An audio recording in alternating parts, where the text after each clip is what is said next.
मी आजच या रिसर्च विभागामार्फत सुद्धा अशा पद्धतीनं केस जे जाण्याचे प्रकार घडतायत त्याची कारणं काय आहेत हे शोधून काढण्यासाठी आपण त्याची कारवाई करणार आहोत.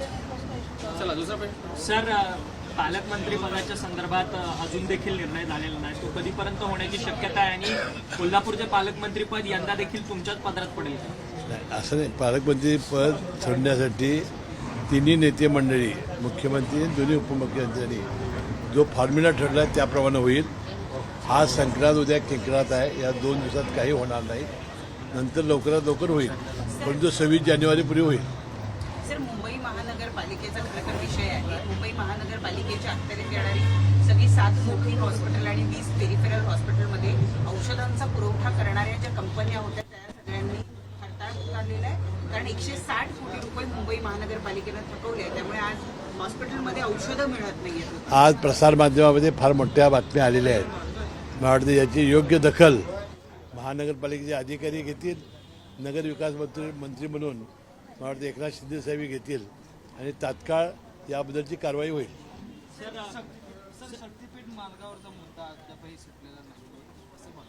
मी कालही कोल्हापूरला सांगितलं होतं, शक्तीपीठ मार्ग रस्ता हा कोल्हापुरातून रद्द झालेला आहे. तो कोल्हापूरमधून होणार नाही. परवाच मुख्यमंत्री महोदय ज्यावेळा कोल्हापूरला आले होते त्यावेळी सविस्तरपणानं माझी त्यांची चर्चा झाली. सांगलीपर्यंत शेतकऱ्यांची रस्ता व्हावा अशी मागणी आहे, म्हणून सांगलीपर्यंत हा रस्ता होणार आहे. सांगलीच्या पुढं सांगली ते कोल्हापूर नवीन रस्ता होते त्याला तो मिळणार आहे आणि पुढं हायवेनंतर तो संकेश्वर मार्गे हा गोव्याला जाणार आहे. त्यामुळे कोल्हापूर जिल्ह्यात शक्तीपीठ महामार्ग होणार नाही. सर, विशाळगडाच्या संदर्भात उरूस जो तिथंचा आहे विशाळगडावरचा, तो उरूस जो आहे त्याला परवानगी जी आहे ती जिल्हा प्रशासनाने नाकारलेली आहे. खरं तर तुमच्याच सरकारमधले मंत्री नितेश राणे यांनी सज्जड दम भरलेला होता की उरूस कसा होतो ते मी बघतो म्हणून. नाही, काल 11 ते संध्याकाळी 5 वाजेपर्यंत जे धार्मिक विधी होते ते करण्यात आलेले आहेत. परंतु उरूस काढला गेला नाही, कारण की वर्षानुवर्षे परंपरा होती. उरसाचा धार्मिक विधी करण्यात आलेला आहे. परंतु नितेश राणे ज्या पद्धतीने ही धार्मिक तेढाची भाषा बोलतात ते तुम्ही एक जबाबदार मंत्री म्हणून हे योग्य वाटतं का? काय नाही, त्यांना अनेक वेळा देवेंद्र फडणवीस साहेबांनी समज दिलेली आहे आणि मला वाटतं याबद्दल सुद्धा ते त्याच्याशी चर्चा करतील.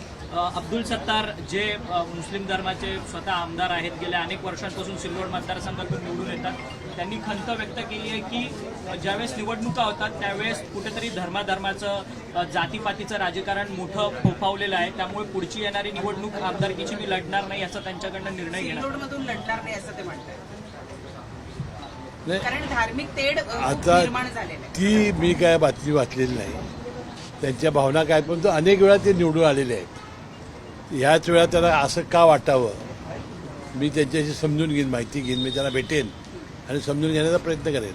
मुंबईतले जे बाळासाहेब ठाकरे यांचं जे स्मारक आहे, काल त्या स्मारकाच्या संदर्भामध्ये रामदास कदम यांनी एक वक्तव्य केलंय की या समितीचं अध्यक्षपद जे आहे त्या अध्यक्षपदावरून ठाकरे कुटुंबियांना बाहेर काढलं पाहिजे, कारण त्यांनी बाळासाहेब ठाकरे यांचे जे विचार आहे त्या विचारण्याची प्रताडणा करून काँग्रेस बरोबर संधान बांधलं. नाही, ह्याचीही काही मी माहिती घेतलेली नाही. सर, उद्या पंतप्रधान महाराष्ट्राच्या दौऱ्यावर आहेत, तयारी कशी आहे? दुसरा आणखी एक महत्वाचा मुद्दा की महाराष्ट्रातील आमदारांच्या सोबत 236 आमदारांच्यावर ते चर्चा करणार आहेत.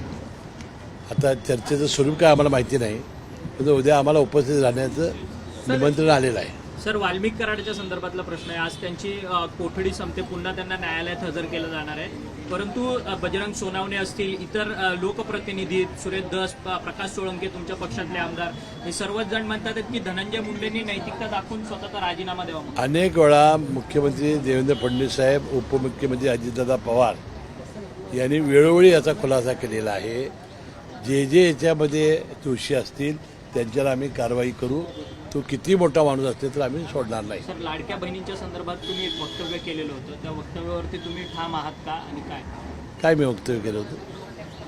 म्हणजे मी काय केलं होतं? लाडक्या बहिणींचं म्हणजे स्क्रुटिनी होणार. मी स्क्रुटिनी होणार नाही म्हटलं होतं. मी म्हटलं जे सरकारचा जो शासन निर्णय आहे त्या शासन निर्णयामध्ये पहिली एक अट होती 2.5 लाख उत्पन्नाची, ती आम्ही पिवळ्या आणि केशरी कार्डाला काढून टाकली नंतर इन्कम टॅक्स भरणारे 4 चाकी वगैरे ते जी आरमध्ये होतं. तर मी असं म्हणालो होतो की टाटा बिर्ला अदानी यांच्या घरातील एखाद्या महिलेनं तर अर्ज भरला तर त्याला द्यावं काय, हे बरोबर नाही असं आपण म्हणालो होतो. आणि ज्यावेळा अशा श्रीमंत महिलांनी अर्ज केले असतील, काल ते आपापच भुजबळ साहेबांनी सांगितलं की बाबा त्यांनी आपली नावं विड्रॉ करावीत. आता त्यांना ज्यांना पैसे दिले त्यांच्याकडून वसूल होणार नाही असं मी वक्तव्य केलं होतं. आणि ज्यांच्या तक्रारी येतील त्याच्यामध्ये छाननी होईल, बाकीचं काय होणार नाही. परंतु विरोधक म्हणतात आहेत की अशा सगळ्या म्हणजे जवळपास 50 ते 60 लाख नावं जी आहेत ती महिलांची या सगळ्या योजनांमधनं कट करण्याची योजना जी आहे ती सरकारकडनं आहे. काही होणार नाही. आता जिल्हा परिषद पंचायत निवडणुका आहेत, त्याची योग्य ती खबरदारी आम्ही घेऊ आणि पुन्हा आम्ही युती फार मोठ्या ओढ्यानं तिन्ही पक्ष सत्तेवर येतील. सर्वांना मकर संक्रांतीच्या शुभेच्छा.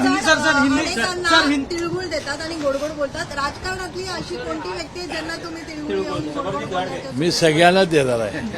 संक्रांतीच्या मकरांतीच्या सगळ्यांना ते माझे शत्रू आहेत, त्या सगळ्यांना ते शाहू महाराजचे पंतू आहेत, त्या सगळ्याला माझ्या मकर संक्रांतीच्या शुभेच्छा.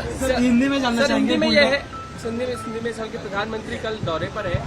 237 जो महायुति के विधायक उन सभी को संबोधित करने वाले हैं. किस तरह से आप देखते हैं इसको कि पहली बार प्रधानमंत्री आएंगे और मार्गदर्शन कर रहे होंगे? मुझे लगता है प्रधानमंत्री जी बहुत खुश है कि जैसा विधानसभा के युति का शासन जब आया 237 विधायक चुनकर आए, इसलिए वो सभी लोगों से बात करने के लिए आने वाले हैं. हमें बहुत खुशी है. सर बीएमसी के 10 हॉस्पिटल को अब टैबलेट जो है प्रोवाइड करना बंद किया गया है क्योंकि 120 कोटी का खर्च बाकी है. नहीं, अभी तुरंत सभी ऑफिसर होंगे. इस विभाग के जो मंत्री जी हैं एकनाथ शिंदे साहब इसका कॉग्निजेंस लेंगे और तुरंत इस पर कोई तो कार्रवाई करेंगे. सर बुल्डाना की जो घटना है 151 लोगों के बाल जो अभी तक जांच होते हैं, महाराष्ट्र सरकार क्या इसमें प्रयास है? जो हमारे आरोग्य मंत्री हैं प्रकाश जावड़ेकर, उन्होंने कहा था कि हम एक टीम भेज रहे हैं.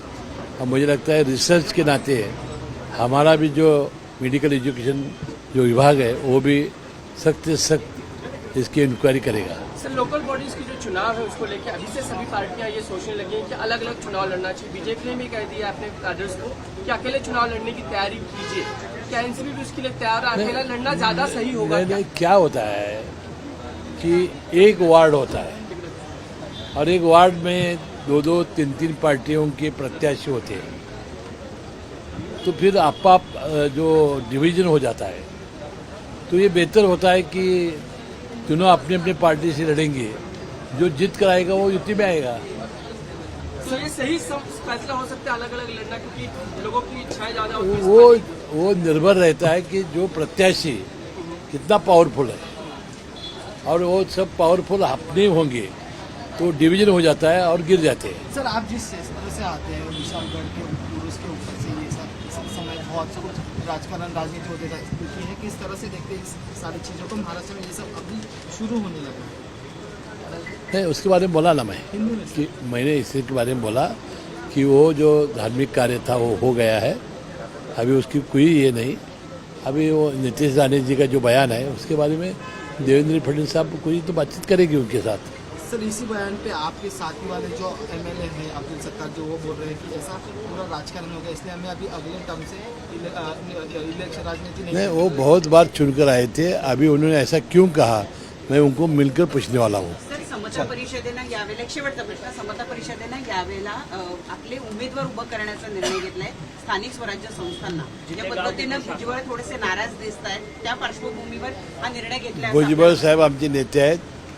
माझी त्यांची काही भेट नाही. त्यांची आज भेट झाली तर मी विचारेन त्याला. एबीपी माझा, उघडा डोळे बघा नीट.